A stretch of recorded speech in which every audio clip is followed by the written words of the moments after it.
Buenas amigos y amigas de la historia, bienvenidos a Mini Biografías Históricas. En este video les quiero hablar de una reina consorte de España y de Nápoles y Sicilia, que a pesar que su matrimonio fue un arreglo político, su matrimonio fue muy feliz y no se le conoce algún amante a su esposo, aunque solo fue reina consorte de España por casi un año. Me refiero a la esposa del rey Carlos III, María Amalia de Sajonia. Este video es a pedido de Sara Pérez Gazul. María Amalia Cristina Francisca Javiera Flora Walburga de Sajonia y Austria nació en Dresde, capital de Sajonia, actual Alemania, el 24 de noviembre de 1724. Era la hija mayor del entonces elector de Sajonia Federico Augusto II, luego rey de Polonia, y la archiduquesa María Josefa.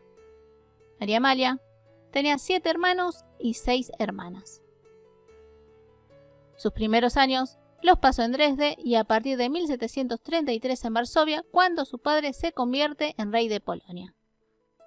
La educación de María Amalia se basó en una estricta etiqueta y aparte de su alemán, aprendió francés y algo de italiano, también danza, baile, teatro, matemáticas, costura y gracias a su madre le agarraría el gusto por la caza y andar a caballo, además de los carnavales y la pesca. María Amalia se iba convirtiendo en una adolescente de tez blanca, un poco robusta y alta, pero religiosa y muy caritativa. Para 1737 se arregla su matrimonio con el entonces rey de Nápoles y Sicilia, Carlos IV, aunque María Amalia no fue la primera opción. El arreglo fue hecho por su futura suegra Isabel de Farnesio como una alianza política entre España y el Sacro Imperio. El matrimonio por poderes fue en mayo de 1738 cerca de Dresde y luego María Amalia partiría hacia Nápoles, casándose el 6 de julio de ese año.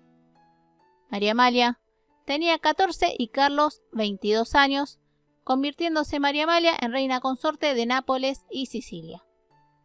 Según cartas de Carlos, María Amalia era mucho más hermosa que en los retratos y tenía el genio de un ángel.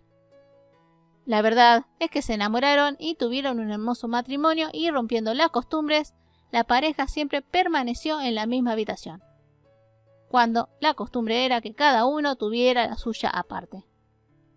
También tenían la misma pasión por la caza, que siempre María Amalia acompañaba a su esposo.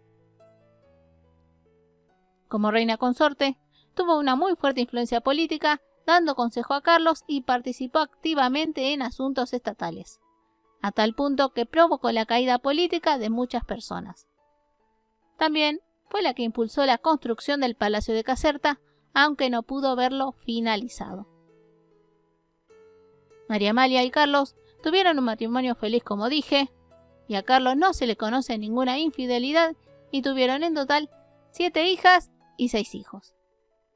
María Isabel en 1740, pero murió en la infancia. María Josefa, que falleció en 1742. María Isabel, que nació en 1743. De nuevo María Josefa, que nació en 1744. María Ludovica en 1745. Felipe Antonio en 1747, pero que tuvo problemas en la cabeza. El futuro Carlos IV de España en 1748. María Teresa en 1749. Fernando en 1751. Gabriel Antonio en 1752. María Ana en 1754. Antonio en 1755 y Francisco Javier en 1757.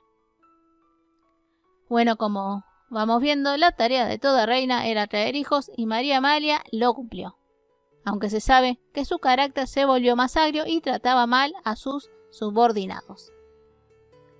Al casarse con Carlos, ni María Amalia ni él se imaginaban que en algún momento serían reyes de España.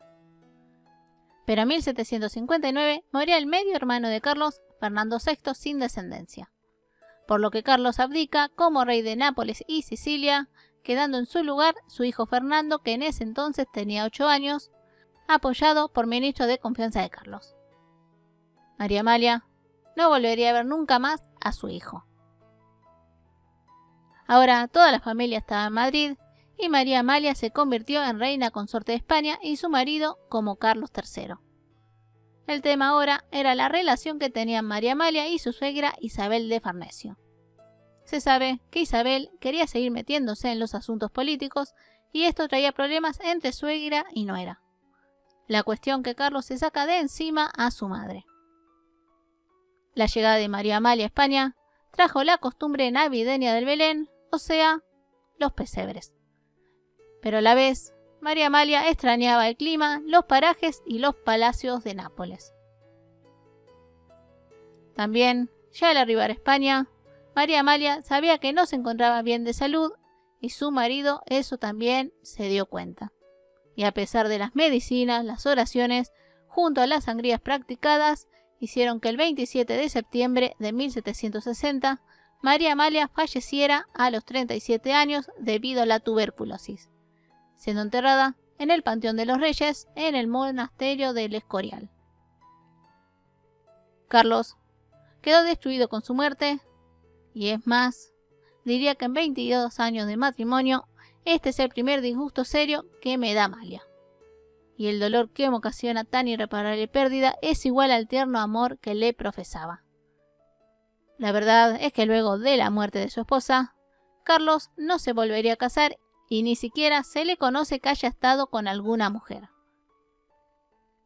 María Amalia no es otra reina consorte más, aunque se tuvo muchos hijos, tuvo un hermoso matrimonio, por lo que se la conoce como la reina amada, pero también por su poder político y quién sabe el poder que hubiera tenido en España si la tuberculosis no se la hubiera llevado.